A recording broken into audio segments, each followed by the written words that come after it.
नमस्कार दोस्तों, मैं आपसे एक सवाल पूछना चाहता हूँ। स्वास्थ्य ज्यादा महत्वपूर्ण है या धन?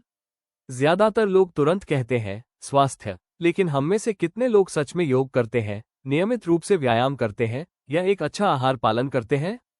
दूसरी ओर कई लोग कहते हैं कि पैसा बुरा होता है, फिर भी सुबह से रात तक हर कोई उसे कमाने के लिए मेहनत करता है। हम अपने जीवन के 40 से 50 साल धन कमाने में लगा देते हैं और अंत में वही पैसा अपनी सेहत वापस पाने में खर्च कर देते हैं।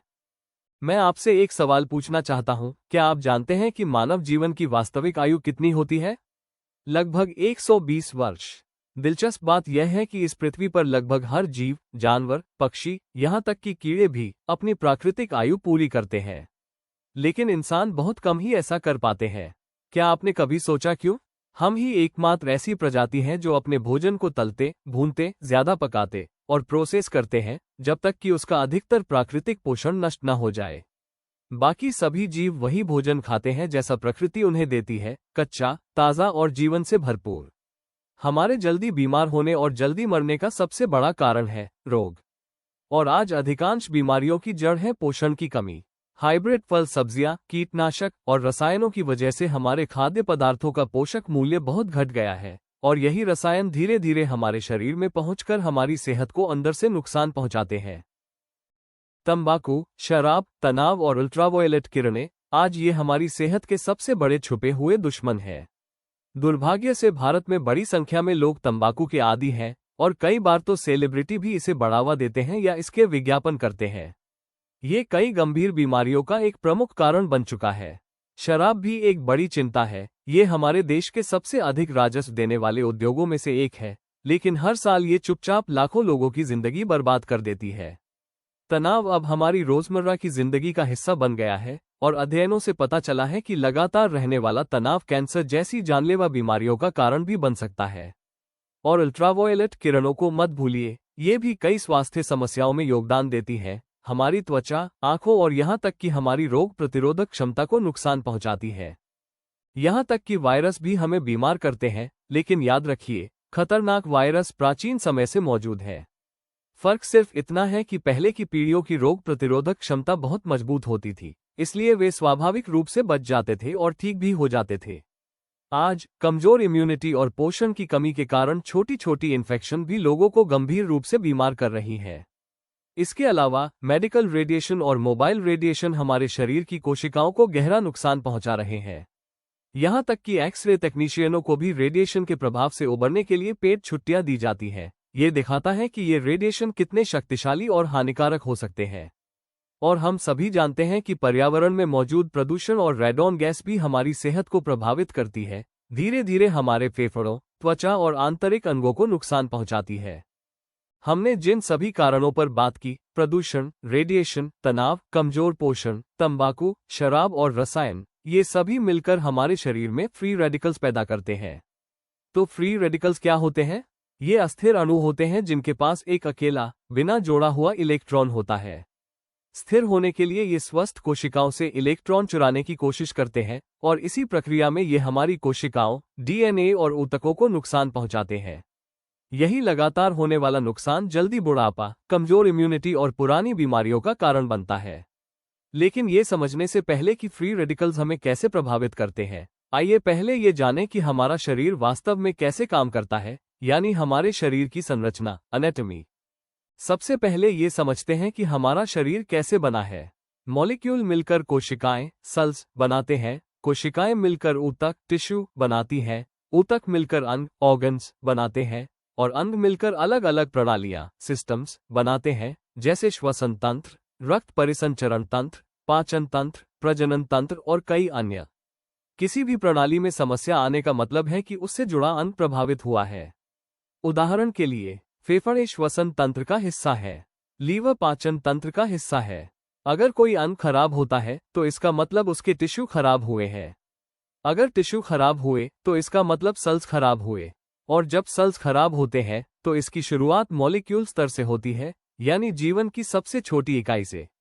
इसलिए बीमारी की वास्तविक जड़ मॉलिक्यूलर स्तर पर होती है। लेकिन आज ज्यादातर उपचार केवल लक्षणों पर ध्यान देते हैं, जड़ पर नहीं। सच में ठीक होने के लिए हमें शरीर का इलाज जड़ से करना होगा, सेलुलर और मॉलिक्यूलर स्तर पर। अब ये समझते हैं कि मॉलिक्यूल कैसे क्षतिग्रस्त होते हैं। अपनी स्क्रीन के बाएं हिस्से को देखें, वहां आपको नीले रंग में एक स्थिर मॉलिक्यूल दिखाई देता है। बीच में प्रोटॉन और न्यूट्रॉन से बना न्यूक्लियस होता है और बाहरी कक्षा में इलेक्ट्रॉन जोड़ों में घूमते हैं। जब इलेक्ट्रॉन जोड़ों में होते हैं तब मॉलिक्यूल स्थिर और स्वस्थ रहता है। लेकिन जब एक फ्री रेडिकल, जिसमें एक अकेला बिना जोड़ा हुआ इलेक्ट्रॉन होता है, इस स्थिर मॉलिक्यूल के संपर्क में आता है तो वो खुद को स्थिर करने के लिए उसका एक इलेक्ट्रॉन चुरा लेता है। अब जो मॉलिक्यूल पहले स्थिर था वह भी फ्री रेडिकल बन जाता है, क्योंकि उसने एक इलेक्ट्रॉन खो दिया है और अब उसे भी स्थिर होने के लिए एक इलेक्ट्रॉन की आवश्यकता होती है। यहीं से एक चेन रिएक्शन शुरू हो जाती है, जहां एक क्षतिग्रस्त मॉलिक्यूल दूसरे को प्रभावित करता है। ये बिल्कुल ऐसा है जैसे एक सड़े हुए टमाटर को ताजे टमाटरों की टोकरी में रख दिया जाए, धीरे धीरे पूरी टोकरी खराब हो जाती है। ठीक इसी तरह यह अदृश्य नुकसान हमारे शरीर के अंदर मॉलिक्यूलर स्तर पर शुरू होता है और एक सेल से दूसरी सेल तक फैलता जाता है, धीरे धीरे टिश्यू, ऑर्गन्स और अंत में पूरे सिस्टम को प्रभावित करता है, वह भी बहुत पहले, जब तक हमें कोई बाहरी लक्षण दिखाई नहीं देते। इस पूरे प्रक्रिया को ऑक्सीडेटिव स्ट्रेस कहा जाता है। आप इसे ऐसे समझ सकते हैं जैसे हमारे शरीर के अंदर जंग लग रही हो, जैसे लोहे पर हवा और नमी के संपर्क में आने से जंग लगती है, वैसे ही फ्री रेडिकल्स के नुकसान से हमारी कोशिकाएं जंग खाने जैसी स्थिति में पहुंच जाती है। अब जब हमारी कोशिकाएं क्षतिग्रस्त होने लगती हैं, तो इससे हमें किस तरह की समस्याएं होती हैं? आइए इसे विस्तार से समझते हैं। हाँ, 150 से अधिक बीमारियां ऑक्सीडेटिव स्ट्रेस से जुड़ी हुई हैं, जिनमें पार्किंसन, अल्जाइमर, हृदय रोग, डायबिटीज, फाइब्रोइड्स, महिलाओं में ovarian cyst, cancer, high blood pressure और कई अन्य शामिल हैं। तो अब हमें ये स्पष्ट रूप से समझ आता है कि अधिकांश बीमारियों की जड़ क्या है। ये सब ऑक्सीडेटिव स्ट्रेस से शुरू होता है। लेकिन समाधान क्या है? ऑक्सीडेशन का विपरीत है एंटीऑक्सीडेशन और इसका उत्तर है एंटीऑक्सीडेंट्स। हमें एंटीऑक्सीडेंट प्राकृतिक रूप से फलों, सब्जियों और जड़ी बूटियों से मिलते हैं। लेकिन सवाल ये है, क्या आज हमें सच में उच्च गुणवत्ता वाले ऑर्गेनिक फल और सब्जियां मिलती हैं? अगर मिलती भी हैं, तो क्या हर कोई उन्हें नियमित रूप से खरीद सकता है? और अगर खरीद भी ले, तो क्या आज के भारी केमिकल एक्सपोजर और प्रदूषित वातावरण में हमारा शरीर उतने पोषक तत्वों को सही से अवशोषित कर पाता है? पहले लोग कहते थे, रोज एक सेब डॉक्टर को दूर रखता है, लेकिन वह समय था जब न वाहन थे, न प्रदूषण, न कीटनाशक, न प्रोसेस्ड फूड। तब एक सेब काफी था। हमारे शरीर में 37 ट्रिलियन से भी अधिक कोशिकाएं होती हैं, जिनमें से कई की उम्र सिर्फ 90 से 120 दिन होती है, जैसे लाल रक्त कणिकाएं RBC और श्वेत रक्त कणिकाएं WBC।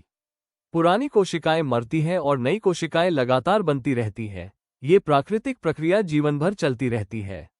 लेकिन इस प्रक्रिया की गति और दक्षता काफी हद तक हमारी उम्र और मेटाबॉलिज्म पर निर्भर करती है। जब हम छोटे थे तब गहरे घाव या फ्रैक्चर भी जल्दी ठीक हो जाते थे। लेकिन उम्र बढ़ने के साथ हमारी रिकवरी धीमी होने लगती है। यही वजह है कि जब हम 70 या 80 वर्ष से अधिक उम्र के बुजुर्गों को देखते हैं, तो अक्सर कहते हैं, इनका ठीक होने में समय लगता है। मेटाबॉलिज्म इस पूरी प्रक्रिया में बहुत महत्वपूर्ण भूमिका निभाता है। उदाहरण के लिए, जब हम विटामिन A और बीटा कैरोटीन से भरपूर गाजर खाते हैं, तो ये पोषक तत्व हमारी कोशिकाओं तक कितनी अच्छी तरह पहुंचते हैं और उन्हें कितना पोषण देते हैं, ये हमारे मेटाबॉलिज्म की मजबूती पर निर्भर करता है। अब जब हम शरीर में मौजूद कोशिकाओं की विविधता को देखते हैं, तो हमें पता चलता है कि हमारे शरीर में 200 से अधिक प्रकार की कोशिकाएं होती हैं। हर एक की अपनी संरचना और भूमिका होती है, जो मिलकर हमारे ऊतकों और अंगों का निर्माण करती है। इनमें कुछ सबसे महत्वपूर्ण कोशिकाएं हैं: स्टेम सेल्स, RBCS और WBCS, platelets, neurological cells, muscle cells, cartilage cells, skin cells, bone cells, endothelial और epithelial cells, fat cells, sex cells. इन सभी में स्टेम सेल्स को शरीर की मास्टर सेल्स कहा जाता है, क्योंकि उनमें 2 असाधारण क्षमताएं होती है। 1, वे स्वयं विभाजन करके अनंत रूप से बढ़ सकते हैं। 2, वे किसी भी प्रकार की कोशिका में बदल सकते हैं, चाहे वह मांसपेशी की हो, नस की हो, त्वचा की हो या किसी अंग की कोशिका हो। इसीलिए स्टेम सेल्स को मदर सेल्स भी कहा जाता है। ये सबसे पहले एक नवजात शिशु की नाल, अम्बिलिकल कॉर्ड, में पाए जाते हैं। यही कारण है कि आज कई लोग कॉर्ड ब्लड स्टेम सेल्स को संरक्षित करवाते हैं, क्योंकि उनमें भविष्य की पुनर्योजी रिजेनरेटिव चिकित्सा की बड़ी संभावनाएं होती हैं।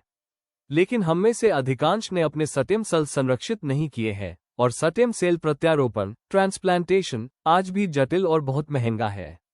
जबकि आधुनिक विज्ञान स्टेम सेल थेरेपी पर लगातार शोध कर रहा है, एक महत्वपूर्ण प्रश्न उठता है, हम अपने शरीर में पहले से मौजूद स्टेम सेल्स की प्राकृतिक रूप से सुरक्षा और सक्रियता कैसे बढ़ा सकते हैं?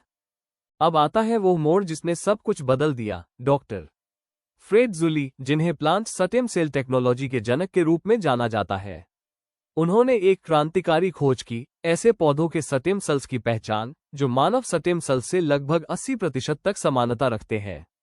ये स्टेम सेल्स स्विट्जरलैंड के एक दुर्लभ सेब एटवाइलस पैटलाबर और एक विशेष गमे अंगूर की किस्म से निकाले गए। उनका यह नवाचार इतना शक्तिशाली और अनोखा था कि उन्हें फाइटोसेल्टेक नाम से एक वैश्विक पेटेंट मिला। इस खोज ने आधुनिक वेलनेस और एंटी एजिंग विज्ञान में एक नया अध्याय शुरू किया, जिसमें पौधों पर आधारित स्टेम सेल्स का उपयोग करके मानव कोशिकाओं की प्राकृतिक सुरक्षा, मरम्मत और पुनर्जीवन रिजुविनेशन किया जाता है। अब आइए समझते हैं कि डॉक्टर फ्रेड जुली कौन है और कैसे उनके इस क्रांतिकारी कार्य ने सेलुलर हेल्थ का भविष्य बदल दिया। डॉक्टर फ्रेड जुली स्विट्जरलैंड स्थित प्रसिद्ध बायोटेक्नोलॉजी कंपनी मिबेले बायोकेमिस्ट्री के संस्थापक हैं, जिसकी स्थापना 1991 में हुई थी। आज मिबेले बायोकेमिस्ट्री उन्नत स्किन केयर और वेलनेस रिसर्च के क्षेत्र में एक वैश्विक अग्रणी कंपनी है।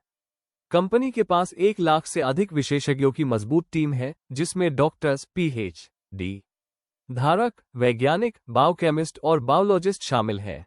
ये सभी मिलकर पौधों और कोशिका विज्ञान पर आधारित नवोन्मेषी समाधानों को विकसित करने में लगे हुए हैं। उनकी क्रांतिकारी तकनीकें जैसे फाइटोसेल्टेक आज दुनिया के 90 से अधिक देशों में उपयोग की जा रही है। मिबेले बायोकेमिस्ट्री को बायोटेक्नोलॉजी और हेल्थ साइंस में उत्कृष्ट योगदान के लिए कई अंतर्राष्ट्रीय पुरस्कार और प्रमाणपत्र प्राप्त हुए हैं, जो प्राकृतिक, सुरक्षित और प्रभावी वेलनेस नवाचारों को वैश्विक स्तर पर प्रोत्साहित करते हैं।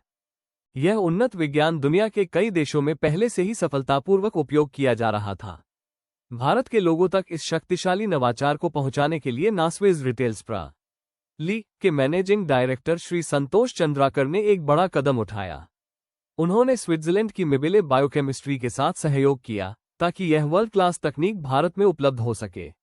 जहां कई कंपनियां अपने प्रचार में डॉक्टर फ्रेड जुली की तस्वीरें या मिबेले बायोकेमिस्ट्री का नाम उपयोग करती है, नासवेज ही एकमात्र कंपनी है जिसके पास मिबेले बायोकेमिस्ट्री का आधिकारिक घोषणा पत्र डेक्लेरेशन लेटर है, जो ये प्रमाणित करता है कि सक्रिय अवयव एक्टिव इंग्रेडिएंट्स विशेष रूप से नासवेज को ही सप्लाई किए जाते हैं। नासवेज और मिबेले बायोकेमिस्ट्री ने मिलकर फाइटोवेज को प्रस्तुत किया, एक क्रांतिकारी वेलनेस फॉर्म्यूलेशन जो Swiss plant stem cell science को भारतीय वेलनेस दृष्टि के साथ जोड़ता है, जिसका उद्देश्य आपकी कोशिकाओं की प्राकृतिक सुरक्षा, मरम्मत और पुनर्जीवन करना है। फाइटोवेज एक क्रांतिकारी वेलनेस फॉर्म्यूलेशन है जो Swiss plant stem cell science को भारत की पारंपरिक वेलनेस ज्ञान के साथ सुंदर रूप से जोड़ता है। यह आपकी कोशिकाओं की प्राकृतिक रूप से सुरक्षा, मरम्मत और पुनर्जीवन करने के लिए विशेष रूप से बनाया गया है, ताकि ऊर्जा और सेहत जड़ स्तर से बहाल हो सके। फाइटोवेज को कई प्रतिष्ठित अंतर्राष्ट्रीय और राष्ट्रीय प्रमाणपत्रों का समर्थन प्राप्त है, जो इसकी शुद्धता, सुरक्षा और गुणवत्ता की पुष्टि करते हैं। HACCP प्रमाण पत्र ये सुनिश्चित करता है कि उत्पाद का निर्माण अंतर्राष्ट्रीय स्तर के सर्वोच्च सुरक्षा और स्वच्छता मानकों के अनुसार किया गया है। 100% नेचुरल प्रमाण पत्र ये गारंटी देता है कि फाइटोवेज में कोई प्रिजर्वेटिव, कोई आर्टिफिशियल कलर और कोई हानिकारक केमिकल नहीं है। FSSAI प्रमाण पत्र भारत में साधारण भोजन जैसे चॉकलेट बेचने के लिए भी FSSAI की मंजूरी अनिवार्य है। फाइटोवेज गर्व से FSSAI मार्क रखता है, जो इसकी सुरक्षा, शुद्धता और मानक स्तरीय निर्माण की पुष्टि करता है। फाइटोवेज 15 शक्तिशाली अवयवों का एक अनोखा मिश्रण है, जिसमें Swiss apple stem cells, solar vitis grape plant stem cells, rose hip extract, black goji extract, acerola cherry extract, bilberry extract, tomato extract और क्रैनबेरी एक्सट्रैक्ट शामिल है। इसके साथ ही इसमें glutathione, master antioxidant, alpha lipoic acid, lutein, beta carotene, zeaxanthin, astaxanthin, resveratrol और lycopene जैसे शक्तिशाली एंटीऑक्सीडेंट भी सम्मिलित है। ये फॉर्म्यूलेशन विशेष रूप से भारतीय स्वास्थ्य आवश्यकताओं को ध्यान में रखकर बनाया गया है, जो महत्वपूर्ण अंगों और समग्र वेलनेस को सपोर्ट करता है। ग्लूटाथायोन और alpha lipoic acid liver detoxification और सेलुलर रिपेयर में मदद करते हैं, जबकि ल्यूटिन, जियाएंथिन और बीटा कैरोटीन आंखों, हृदय और किडनी की सेहत को बढ़ावा देते हैं। ये सभी पोषक तत्व मिलकर शरीर को ऑक्सीडेटिव स्ट्रेस से बचाने में मदद करते हैं और लंबे समय तक चलने वाली बीमारियों, जिसमें कैंसर जैसी गंभीर स्थितियां भी शामिल हैं, से सुरक्षा में सहायक भूमिका निभा सकते हैं। फाइटोवर्स कई स्वास्थ्य स्थितियों में रिकवरी और वेलनेस को सपोर्ट करता है, लेकिन ये कोई सिंथेटिक या केमिकल बेस्ड दवा नहीं है। ये पूरी तरह प्राकृतिक फॉर्मुलेशन है जो फलों, चेरी और बेरी एक्सट्रैक्ट से बनाया गया है। ये सभी शक्तिशाली एंटीऑक्सीडेंट्स और फाइटोन्यूट्रिएंट्स के बेहतरीन स्रोत हैं, जिन्हें हमारी रोजमर्रा की डाइट पर्याप्त मात्रा में प्रदान नहीं कर पाती। फाइटोवर्स इस न्यूट्रिशनल गैप को नेचुरली पूरा करता है, जिससे शरीर भीतर से हील, रिपेयर और रिजुवेनेट हो पाता है। फाइटोवर्स 6 शक्तिशाली तरीकों से संपूर्ण कोशिकीय सेलुलर स्वास्थ्य को सपोर्ट और रिस्टोर करता है। 1. कोशिकाओं के स्वास्थ्य और मजबूती को सपोर्ट करता है, सामान्य सेल फंक्शन और ऊर्जा को बनाए रखने में मदद करता है। 2. स्वस्थ सेल टर्नओवर को सपोर्ट करता है, शरीर की उन प्राकृतिक प्रक्रियाओं में सहायता करता है जो पुराने सेल्स को हटाकर नए सेल्स को बनाती है। 3. सेल्स को सुरक्षा और पोषण प्रदान करता है, एंटीऑक्सीडेंट्स और फाइटोन्यूट्रिएंट्स उपलब्ध कराता है, जो सामान्य सेल रिपेयर मैकेनिज्म को सपोर्ट करते हैं। 4. स्वस्थ रक्त प्रवाह और डिटॉक्स मार्गों को सपोर्ट करता है, शरीर की प्राकृतिक सर्कुलेशन और विषाक्त पदार्थों को बाहर निकालने की प्रक्रियाओं में सहायता करता है। 5. सेलुलर रिजुवेनेशन और स्वस्थ एजिंग को बढ़ावा देता है, युवा ऊर्जा और हेल्दी अपीयरेंस बनाए रखने में योगदान देता है। 6. सामान्य सेल रिन्यूअल और रिकवरी को सपोर्ट करता है, शरीर की प्राकृतिक पुनर्निर्माण और हीलिंग प्रक्रियाओं में मदद करता है। फाइटोवर्स एक सचमुच उन्नत और शक्तिशाली वेलनेस इनोवेशन है। हर 1.5 ग्राम सैशे को आधुनिक नैनोटेक्नोलॉजी से तैयार किया गया है, जिससे इसके एंटीऑक्सीडेंट्स का अवशोषण और प्रभावशीलता कई गुना बढ़ जाती है। ये कई किलो फलों और सब्जियों के पोषण के बराबर लाभ प्रदान कर सकता है। इसका अल्ट्रा फाइन पार्टिकल साइज 4-5 अणुओं से भी छोटा पोषक तत्वों को कोशिकाओं तक बेहतर तरीके से पहुंचने और शरीर की प्राकृतिक डिटॉक्स प्रक्रिया को सपोर्ट करने में मदद करता है। फाइटोवर्स सबलिंगुअल अब्जॉर्प्शन के लिए बनाया गया है, यानी इसे जीभ के नीचे रखा जाता है। ये तरीका पाचन तंत्र को बाईपास कर देता है और सक्रिय तत्व सीधे रक्त प्रवाह में प्रवेश करते हैं, जिससे पोषक तत्वों का तेज और प्रभावी अवशोषण होता है, बिना किसी नुकसान के। अनुशंसित उपयोग 13 वर्ष से कम उम्र के बच्चे, आधा सैशे 0.75 ग्राम 13 वर्ष और उससे अधिक। एक पूरा सैशे 1.5 ग्राम विशेष स्वास्थ्य स्थितियों में मात्रा पेशेवर सलाह के आधार पर बदली जा सकती है। कैसे लें? सुबह खाली पेट सीधा बैठकर लें। सैशे की पूरी सामग्री जीभ के नीचे डालें और लगभग 15 मिनट तक उसे स्वाभाविक रूप से घुलने दें। इसके बाद लगभग 150 मिलीलीटर पानी पिएं। अगले 30-60 मिनट तक कुछ भी खाने से बचें। बेहतर परिणामों के लिए पर्याप्त पानी पिएं, लगभग 40 मिलीलीटर प्रति किलोग्राम बॉडी वेट, ताकि डिटॉक्स और सेलुलर फंक्शन सही तरह से हो सके। देखने के लिए धन्यवाद और अधिक अपडेट्स और वेलनेस जानकारियों के लिए मेरे चैनल माइंडट्री टॉक्स को जरूर फॉलो करें। अधिक जानकारी के लिए इस वीडियो को आपके साथ साझा करने वाले व्यक्ति से संपर्क करें। गो हेल्दी, गो निस्वेस।